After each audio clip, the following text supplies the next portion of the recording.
अस्सलामुअलैकुम, welcome back to our channel easy mathology. और आज की वीडियो बहुत स्पेशल होने वाली है क्योंकि आज हम इसमें जो टॉपिक करने वाले हैं वो आपके सामने एज एन हेडिंग भी लिखा हुआ है कि how to solve variance and standard deviation by using calculator. हम कैलकुलेटर के थ्रू देखेंगे कि वेरिएंस और स्टैंडर्ड डेविएशन जैसे लेंथी और लॉन्ग क्वेश्चन जिसके हमें स्टैट्स के अंदर पूरे पूरे कॉलम्स और टेबल्स बनाने पड़ते हैं, ग्रुप्स के भी अनग्रुप्स के भी, उनको हम डायरेक्ट कैलकुलेटर पे किस तरह से शॉर्ट वे में कर सकते हैं। इवन पेपर्स में जब आपने करने हैं तो आपने टेबल्स ही बनाने हैं, फ्रीक्वेंसी का, एक्स का, क्लास बाउंड्रीज का, क्लास का, what ever the data is, आपने उसको ट्रेडिशनल वे में ही सॉल्व करना है, तभी उसके मार्क्स मिलेंगे। बट स्टिल अगर आंसर वेरिफिकेशन करनी है तो हम क्वेश्चन को स्टार्ट करने से पहले इस पे आंसर वेरीफाई कर सकते हैं कि आंसर क्या आना चाहिए। ठीक है, सिमिलरली इसी तरह मैं पहले बताता चलूं, इससे प्रीवियस वीडियो हमने जो बनाई थी उसमें हमने चैप्टर नंबर 1 के मिड टर्म ब्रेकिंग और क्वाड्रेटिक इक्वेशंस और फैक्टराइजेशन के टॉपिक्स को कैलकुलेटर से सॉल्व करना सिखाया। ठीक है, in detail in depth 2-3 questions उसमें हमने जो है वो सॉल्व किए थे। तो आई सजेस्ट यू कि आप पहले वो वीडियो भी साथ देखें, और ये वीडियो तो मस्ट आपने कंपलसरी देखनी ही है। बट स्टिल कैलकुलेटर से अगर आपको क्वाड्रेटिक इक्वेशन, फैक्टराइजेशन और मिड टर्म ब्रेकिंग सॉल्व करनी नहीं आती, then you must watch that video. मैं ऊपर आई बटन में उसका लिंक पेस्ट कर दूंगा, वहां पे जाकर आप उसके ऊपर आई बटन पे क्लिक करके वो वीडियो भी बाद में वॉच कर सकते हैं। ठीक है, but still I must suggest you कि आपने 2 काम लाजमी करने हैं। एक ये कि अगर आप चैनल पर नए हैं तो हमारे चैनल को सब्सक्राइब करें, अगर आपको कॉन्सेप्ट समझ आते हैं तो आप इस चैनल को सब्सक्राइब करें, और do not skip any part of this video. अगर आप स्किप करके देखेंगे तो मैं हमेशा कहता हूँ आधी अधूरी इन्फॉर्मेशन जो है वो खतरनाक होती है। तो ऐसा ना हो कि मैं समझा कुछ और रहा हूँ, मैं ग्रुप्स और अनग्रुप्स के डिफरेंस बता रहा हूँ, आप उसको स्किप करके देखें और देन डायरेक्ट कैलकुलेटर पे जाके जल्दी जल्दी सिर्फ मेथड देखने की ट्राई करें। एटलीस्ट आप अपनी ज़िंदगी में 15-20 मिनट इस वीडियो को दे सकते हैं अपने पेपर के लिए। तो 20-22 मिनट की वीडियो फैक्टराइजेशन की है, आप उसको देखें। 15-20 मिनट की वीडियो ये होगी, आप इसको फुली वॉच करें। और इसके बाद आई मस्ट से दिस कि आपको कुछ ना कुछ नया सीखने को ज़रूर मिलेगा इसके अंदर। ठीक है, और ग्रुप्स की जो सेटिंग होती है वो कैलकुलेटर में पहले करनी पड़ती है। ग्रुप्स का कॉलम इस तरह नहीं बनता जिस तरह अनग्रुप का बन जाता है इजीली, तो उसकी सेटिंग भी मैं अभी आपको कैलकुलेटर पे समझाता हूँ। ठीक है, तो ये 2 काम आपने लाजमी करने हैं। ठीक है, thank you for this and moving on to our topic. सबसे पहले हम बात करते हैं फार्मूलाज की। वेरिएंस और स्टैंडर्ड डेविएशन के फार्मूलाज क्या होते हैं और उनमें डिफरेंस क्या है, और देन अनग्रुप से अगर ग्रुप में कन्वर्ट करना होता है तो फिर हमें सिर्फ 2 चीजों को जो है वो पॉइंट आउट करना है या उसको चेंज करना है, उसके अंदर डिफरेंस लेकर आना है, वो भी मैं भी आपको बता रहा हूं। पहला फार्मूला जो हमारे पास अनग्रुप डाटा का होता है, वेरिएंस से स्टार्ट करते हैं। वेरिएंस का फार्मूला हमारे पास होता है सिग्मा, इसको समेशन बोलते हैं, x माइनस एक्स बार का whole square divided by n। ठीक है, ये v फॉर वेरिएंस का फार्मूला है। सिमिलरली इसी तरह अगर हम स्टैंडर्ड डेविएशन का फार्मूला देखें तो स्टैंडर्ड डेविएशन का फार्मूला भी यही होता है, sigma x minus x bar का whole square divided by n। Just difference इसमें यह है कि अगर इस फार्मूला का हम स्क्वायर रूट ले लें तो ये स्टैंडर्ड डेविएशन कन्वर्ट हो जाती है। ये एक फार्मूला है अनग्रुप का।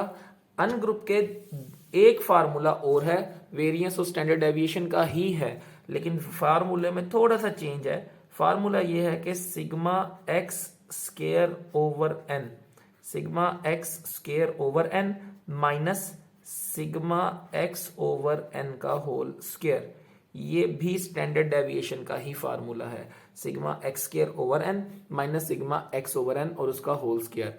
और मजे की बात यह है कि ये थोड़ा टेक्निकल है, थोड़ा सा इसमें टेबल ज्यादा बनता है बड़ा, इसमें 2 कॉलम्स बनते हैं और क्वेश्चन लॉन्ग क्वेश्चन सॉल्व हो जाता है, तो ये ज्यादा इजी है। ठीक है, I must suggest to use this formula, but answer दोनों से वेरिएंस का सेम आता है, दोनों में डिफरेंस कोई नहीं है। एंड स्टैंडर्ड डेविएशन का दूसरा फार्मूला, ये अभी अनग्रुप के हैं सारे, ये 2 अनग्रुप के सेम फार्मूलाज हैं, ये यूज कर लें तो भी आंसर वही आएगा, या ये 2 यूज कर लें तो वेरिएंस और स्टैंडर्ड डेविएशन का आंसर वही आता है जो इनसे आता है। ठीक है। और इसी फार्मूला का sigma x square over n minus sigma x over n का होल स्क्वायर, इस फार्मूला का भी हम अगर स्क्वायर रूट ले लें इस पूरे फार्मूला का तो स्टैंडर्ड डेविएशन आ जाती है, ठीक है। और इस दोनों फार्मूलाज को अगर हमने ग्रुप में कन्वर्ट करना है तो सिर्फ दो चीजें चेंज करनी है, सिर्फ दो चीजें चेंज करनी है। एक ये कि जहां भी n लिखा है उसकी जगह सिग्मा f पुट कर देना, ये मैं डिफरेंस बता रहा हूं। जैसे यहाँ n लिखा है इसकी जगह हम सिग्मा f पुट कर देंगे, यहाँ नीचे n लिखा है यहाँ सिग्मा f पुट कर देंगे, यहाँ नीचे दो n लिखे हैं इन दोनों में सिग्मा f पुट कर देंगे। तो ये मैं डिफरेंस बता रहा हूँ। पहला स्टेप क्या है, जहां जहां n होगा वहां वहां सिग्मा f पुट करेंगे, और जहां फार्मूला में सिग्मा लिखा है, जहां भी सिग्मा लिखा है, सिग्मा के फौरन बाद इंस्टेंटली f मल्टीप्लाई कर देना फ्रीक्वेंसी, तो ग्रुप का फार्मूला कन्वर्ट हो जाएगा। अब जरा तसल्ली से इसको देखें, ये वेरिएंस का फार्मूला ग्रुप के लिए होगा v is equal to sigma, और सिग्मा के फौरन बाद f लिखना है, f और यहाँ ब्रैकेट में x माइनस एक्स बार का होल स्क्वायर डिवाइडेड बाय, ये होल स्क्वायर है, डिवाइडेड बाय n की जगह क्या आना है सिग्मा f। ये वेरिएंस का एक ग्रुप का फार्मूला कन्वर्ट हो गया। अगर इसी फार्मूला का हम स्क्वायर रूट ले लें, sigma f into x minus x bar इसका whole square divided by sigma f और इसका स्क्वायर रूट ले लें तो स्टैंडर्ड डेविएशन बन जाती है। सिमिलरली यहाँ पे हमारे पास वेरिएंस का फार्मूला है सिग्मा, मैंने कहा सिग्मा के फौरन बाद क्या आएगा f, तो यहाँ पे सिग्मा अगर मेरे पास आ रहा है तो सिग्मा के फौरन बाद यहाँ आ जाएगा f x का स्क्वायर। अब ये f x स्क्वायर दोनों मल्टीप्लाई हो रहे हैं आपस में, डिवाइडेड बाय n की जगह आ जाएगा sigma f, minus again sigma आ रहा है, यहाँ पर आ जाएगा सिग्मा के फौरन बाद f, यहाँ पर x ओवर सिग्मा f, ठीक है। और यहाँ पर हमारे पास इस सारी वैल्यू का क्या हो जाएगा होल स्क्वायर, जैसे यहाँ पर है, तो यहाँ सिग्मा एफ एक्स स्क्वायर, यहाँ sigma x over sigma f का होल स्क्वायर, ठीक है। ये f है, अगेन आई रिपीट, ये f ये x है, ठीक है। तो ये एक फार्मूला बनता है। और देन अगर इसी फार्मूला का हम स्क्वायर रूट ले लें, सिग्मा एफ एक्स का square over sigma F minus sigma F x over sigma F, और इस सारे का स्क्वायर और इसका हम स्क्वायर रूट ले लें, तो ये हमारे पास बन जाता है स्टैंडर्ड डेविएशन का ग्रुप का फार्मूला, ठीक है। तो ये हमारे पास सारे क्या है ग्रुप और अनग्रुप के फार्मूलाज हैं। और कन्वर्ट कैसे होते हैं मैंने आपको डिफरेंस बता दिया कि जहां n होगा वहां सिग्मा f, और जहां सिग्मा लिखा होगा वहां सिग्मा के फौरी बाद f लगा दें, तो ये फार्मूलाज भी इधर से ही जनरेट होते हैं, ठीक है। अब इनकी बेस के ऊपर हम एक क्वेश्चन करते हैं ट्रेडिशनल वे में, एंड देन मैं आपको कैलकुलेटर से बताता हूँ कि आंसर वेरीफाई होता है या नहीं होता, ठीक है। So moving on to the question, ये हमारे पास क्वेश्चन है। मैंने रैंडम डाटा इसलिए लिखा है यहाँ पर 1 2 3 ताकि जल्दी क्वेश्चन सॉल्व हो जाएगा, ठीक है। सबसे पहले हमने क्या करना होता है इसके अंदर, मैं अनग्रुप से ये वाला फार्मूला यूज करूंगा, ठीक है। अब सबसे पहले हमारे पास यहाँ पर क्या है डाटा, मैंने यहाँ पर लिखा x और यहाँ पर आ गया 1 2 3। अब आहिस्ता आहिस्ता इसको कैलकुलेटर पे भी पुट करेंगे। देन यहाँ पे मुझे फार्मूला के अंदर क्या चाहिए, फार्मूला यहाँ पे लिखा हुआ आपके सामने, x का स्क्वायर, यहाँ पे मैं इसको कर लेता हूँ x का स्क्वायर, x स्क्वायर क्या आ जाएगा 1 का स्क्वायर 1, 2 का स्क्वायर 4, 3 का स्क्वायर 9, ये सब x है, इनका स्क्वायर कर लिया 1 4 9। देन यहाँ पर क्या चाहिए सिग्मा x स्क्वायर, इन सब को अगर हम सम कर लें तो सिग्मा x स्क्वायर आ जाएगा, तो 9 1 10 4 14, ये आ गया 14 हमारे पास, ठीक है। उसके बाद यहाँ क्या चाहिए सिग्मा x ओवर n, ये x मेरे पास ऑलरेडी है, सिग्मा x इसका क्या आ जाएगा हमारे पास 3 2 5 और 1 6, ये आ गया 6। मैंने डायरेक्ट सिंपली क्या करना है इसको फार्मूला में पुट करना है, मेरे पास फार्मूला ये सामने लिखा हुआ है v is equal to sigma x square over n minus sigma x over n whole square. तो v इज इक्वल टू यहाँ पर इसकी वैल्यू क्या आ जाएगी सिग्मा x स्क्वायर की 14 ओवर टोटल वैल्यूज कितनी है 1 2 3 ओवर 3 माइनस इधर sigma x over n, sigma x क्या है 6 over 3 total number of values, और इस सारे का स्क्वायर भी आएगा। देन 14 ओवर 3, अब हमें कैलकुलेटर यूज करना पड़ेगा यहाँ पे, और इसकी कटिंग हो सकती है 3 2 द 6, तो यहाँ पर हम इसकी वैल्यू पुट कर लेते हैं 14/3 माइनस यहाँ बचेगा 2 का स्क्वायर 4, ठीक है। इस वैल्यू को हम यहाँ पे सॉल्व कर लेते हैं। एलसीएम आ सकता है 3, 14 माइनस 12 और 14 में से 12 माइनस करें, 14 माइनस 12 2/3, तो ये हमारे पास आ जाती है वेरिएंस 2/3। और अगर हम इसको 2/3 को पॉइंट्स में कैलकुलेटर पे देख लें तो यहाँ पे 2/3 2/3 को पॉइंट्स में देखें तो 0.666, तो ये हमारे पास वेरिएंस का पॉइंट्स में डाटा आ रहा है 0.666 सॉरी। अब ये हमारे पास आ रहा है वेरिएंस, और हमने यहाँ देखा था कि वेरिएंस का अगर हम स्क्वायर रूट ले लें, वेरिएंस का अगर हम स्क्वायर रूट ले लें इसी फार्मूले का, तो स्टैंडर्ड डेविएशन आ जाएगी। तो सिंपली स्क्वायर रूट आंसर, जो आंसर मेरे पास आया है उसका मैंने क्या कर लिया स्क्वायर रूट, तो यहाँ पे आंसर आ गया मेरे पास 0.81649 वट जो भी है, तो ये हमारे पास बन गया standard deviation 0.8164 and so on. तो ये हमारे पास चीजें आती हैं स्टैंडर्ड डेविएशन और वेरिएंस निकालने का ट्रेडिशनल वे, जैसे हम नॉर्मली क्वेश्चंस को सॉल्व करते हैं इन डेप्थ डिटेल के साथ। अब इसको हम करेंगे कैलकुलेटर के ऊपर, और ये टेबल कैलकुलेटर के ऊपर किस तरह से बनता है वो अब हम देखते हैं इसके अंदर जी। तो यहाँ पर अब हमारे पास ये कैलकुलेटर है, होपफुली आपको स्क्रीन इसकी विजिबल होगी, और मैं इसको थोड़ा सा जूम भी कर लूंगा, लेकिन ये आंसर जो है ये आप एक दफ़ा अपने जहन में बिठा लें। ये आंसर हमारे पास आए थे 0.666 एंड 666 वेरिएंस का, और स्टैंडर्ड डेविएशन 0.8164। सबसे पहले मॉड के बटन पे जाना है, और यहाँ पर आपको विजिबल होंगी ये 8 वैल्यूज लिखी हैं। इन सब में से तीसरे नंबर पर यहाँ लिखा है स्टैट, क्योंकि ये हमारे पास स्टैट्स का टॉपिक है। तो यहाँ पर हम प्रेस करेंगे 3 पे प्रेस करने के बाद ये 1-VAR, यहाँ पे हमने वैल्यूज पुट करनी है 1। आप ये ध्यान से देखें, यहाँ x के नीचे ये पूरा टेबल बन गया, जैसे ये टेबल है हमारे पास, लाइंस भी लगी हुई हैं, और जैसे यहाँ पर था वैसे यहाँ पर है। अब हमारे पास डाटा क्या है, डाटा है 1 2 3, तो मैंने इसमें डाटा फिल करना है 1 और इक्वल दबाएंगे, 1 यहाँ पर इंसर्ट हुआ हुआ आपको नजर आ जाएगा। देन 2 प्रेस करेंगे, इक्वल दबाएंगे, तो नेक्स्ट लाइन में आपको 2 लिखा हुआ नजर आ जाएगा। मैं इसको थोड़ा सा जूम कर देता हूँ ताकि इजीली विजिबल हो। देन 3 प्रेस करेंगे, यहाँ पे 3 लिखा आ जाएगा, ठीक है। अब 1 2 3 हमने यहाँ पे इंसर्ट कर दिया है सिस्टम के अंदर, कैलकुलेटर के अंदर हमारे पास डाटा यहाँ पे ये 1 2 3 इंसर्ट हो चुका है, ठीक है। अब मैं सिर्फ आपको आंसर दिखा रहा हूँ, ये हमारे पास आंसर है और ये हमारे पास कैलकुलेटर है। अब यहाँ पे इसको ऑफ कर दें, देन शिफ्ट दबा के, ये 1 के ऊपर हाईलाइट हुआ होता है स्टैट, तो शिफ्ट दबा के यहाँ पे 1 लिखें, 1 पे प्रेस करेंगे तो ये स्टैट्स का हमारे पास क्या आ जाएगा, सारा कैलकुलेटर में सिस्टम आ जाएगा। 4th नंबर पे लिखा है वेरिएबल्स, या जो भी हमने फाइंड करना है, 4th पे जाएंगे। ये 3rd नंबर पे जो इस तरह का ये सिग्नेचर आपको नजर आ रहा है, ये बेसिकली स्टैंडर्ड डेविएशन है। यहाँ पर मैं 3 प्रेस करके इक्वल दबाता हूँ तो देखें ये आंसर आ गया स्टैंडर्ड डेविएशन का। स्टैंडर्ड डेविएशन का आंसर क्या था 0.8164, यहाँ पे भी क्या रहा है 0.8164, ऑलमोस्ट आगे भी चल रहा था लेकिन मैंने यहाँ तक रोक दिया था इसको, ठीक है। तो हम इसको राउंड ऑफ करके 9 से पिछला नंबर 4 है तो इसको राउंड ऑफ करके 5 कर सकते हैं, ठीक है। तो ये स्टैंडर्ड डेविएशन है। और अगर इसका अच्छा वेरिएंस का स्क्वायर रूट लिया था तो स्टैंडर्ड डेविएशन आया था, अगर इसका स्क्वायर ले लें तो वापस वेरिएंस आ जाएगी। ऑब्वियसली अगर मैं आपसे कहता हूँ यहाँ पर, अगर मैं आपसे यहाँ पर कह रहा हूँ कि यहाँ पे वेरिएंस का स्क्वायर रूट लें तो स्टैंडर्ड डेविएशन आती है, तो अगर इसका मैं होल स्क्वायर करके स्क्वायर रूट खत्म कर दूं तो वेरिएंस आ जाएगी, ठीक है। तो इट्स मीन कि अगर मेरे पास यहाँ पे स्टैंडर्ड डेविएशन आ गई है तो मैंने अब आंसर का स्क्वायर करना है तो ये वेरिएंस आ जाएगी 0.66666, ठीक है। तो किसी भी क्वेश्चन के अंदर अगर आपको डाटा कोई भी गिवन है, जस्ट लाइक मैं एक बुक की एग्जांपल करता हूँ और आपको रेफरेंस दे देता हूँ कि बुक में वो क्वेश्चन कहाँ लिखा हुआ है जी।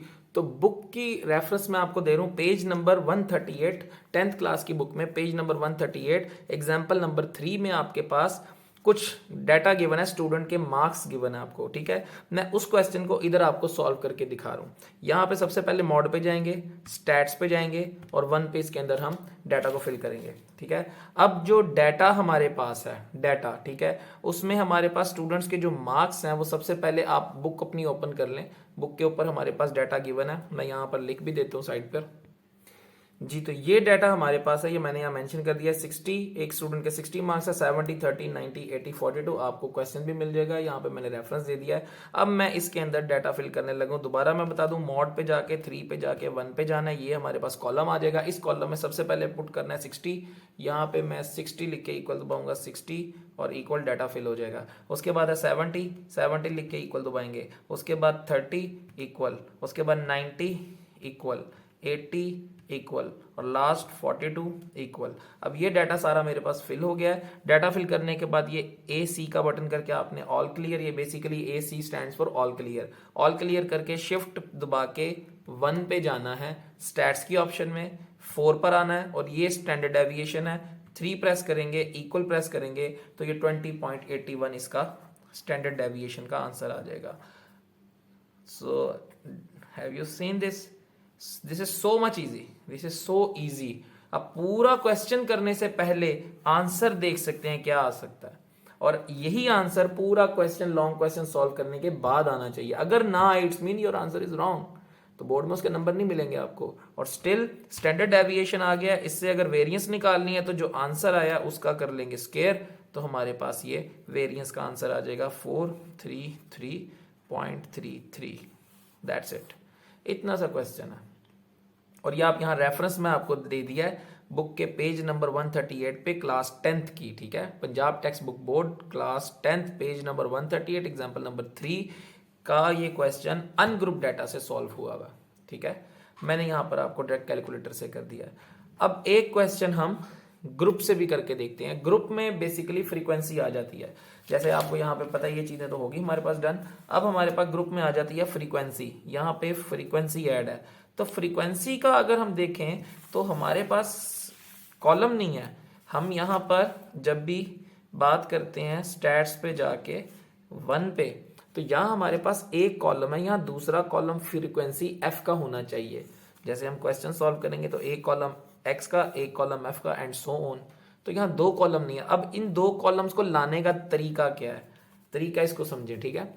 ऑन, ठीक है, देन शिफ्ट दबा के पहले मॉड पे जाना है और यहां से डाउन करना है, देन ये 4th नंबर पे लिखा है स्टैट, 4 पे जाना है, यहां से पहले फ्रीक्वेंसी ऑन करनी है।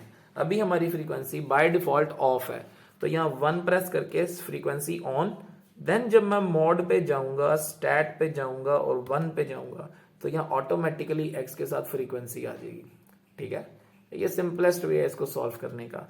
अब मैं बुक की एक एग्जांपल, मैं सारा क्वेश्चन सॉल्व नहीं करूंगा, वीडियो भी लेंथी हो जाएगी। मैं बुक की एक एग्जांपल रेफरेंस के साथ आपको फ्रीक्वेंसी की सॉल्व करके दिखा रहा हूं। जो आंसर इधर आएगा आप बुक से उसको रेफरेंस देख सकते हैं कि वहां पर ये आंसर है भी या नहीं, ठीक है। तो मैं क्वेश्चन लिख लेता हूं और देन उसको हम इसमें डाटा फिल करके सॉल्व करते हैं। जी, तो ये मैंने क्वेश्चन लिख लिया, पेज नंबर 139 एग्जाम्पल नंबर 4 के ऊपर ये क्वेश्चन है हमारे पास, ठीक है। और यहाँ पे आप वेरीफाई कर सकते हैं, class 10th page 139 example number 4, ये हमारे पास x और ये हमारे पास f है। मैं दोबारा एक दफा आपको बता दूं, यहाँ पे x और f की हमने वैल्यू क्या करनी है, फ्रीक्वेंसी और x की वैल्यूज पुट करनी है, ठीक है। सबसे पहले मैं ये डाटा फिल करता हूँ, उसके बाद ये डाटा फिल करता हूँ, साइमल्टेनियसली सॉल्व करूंगा तो शायद समझ ना आए। पहले x की वैल्यूज पुट करते हैं। यहाँ पे पहली वैल्यू है 4.5, इक्वल दबा दें, यहाँ पर आ जाएगा 4.5। उसके बाद 14.5 इक्वल प्रेस, उसके बाद 24.5 इक्वल, उसके बाद 34.5 इक्वल, उसके बाद 44.5 इक्वल, देन 54.5 इक्वल, 64.5 इक्वल। यहां तक सारी वैल्यूज फिल करने के बाद 7 वैल्यूज हैं, 1 2 3 4 5 6 7, ठीक है। अब हमने फ्रीक्वेंसी पे जाना है, तो ये राइट का बटन प्रेस करेंगे, बल्कि टॉप पे चले जाते हैं। सबसे पहले हमारी वैल्यू थी 4.5 और यहाँ से राइट पर आएंगे तो ये पहली फ्रीक्वेंसी है। पहली फ्रीक्वेंसी क्या है, 2 लिख के इक्वल, उसके बाद 10 लिख के इक्वल, उसके बाद 5 लिख के इक्वल, देन 9 लिख के equal, then write 6 equal, then write 7 equal, then write 1 equal. यहां तक सारा डाटा फिल करने के बाद अब मैंने देखना स्टैंडर्ड डेविएशन और वेरिएंस क्या आती है। एसी का button press, then shift stat 4 and then यहां पर हमारे पास ये स्टैंडर्ड डेविएशन है 3 और यहां पर ये स्टैंडर्ड डेविएशन का आंसर आ रहा है 16.155। ठीक है, तो ये हमारे पास आंसर आ गया स्टैंडर्ड डेविएशन का 16.155। ठीक है, ये आ गया 16.155। और अगेन मैंने आपसे कहा था कि अगर हम इसका स्केयर ले लें, अगर जो आंसर आया इसका स्केयर ले लें, आंसर का स्केयर, तो ये हमारे पास वेरिएंस आ जाती है। तो ये वेरिएंस की वैल्यू आ जाएगी 261 और ये हमारे पास जीएम इसके अंदर आंसर होगा। जीएम इसलिए क्योंकि यहाँ पे क्वेश्चन में इसका यूनिट दिया हुआ है, अगर यूनिट ना हो तो कुछ नहीं लिखते और अगर यूनिट दिया तो आपने जीएम लिखना है। तो ये हमारे पास स्टैंडर्ड डेविएशन वेरिएंस ग्रुप के फार्मूला, जब आप इसको ग्रुप के फार्मूला से सॉल्व करेंगे, इससे इससे या इससे, ठीक है, तो यही आंसर आएगा जो यहाँ पर हमारे पास आंसर आया।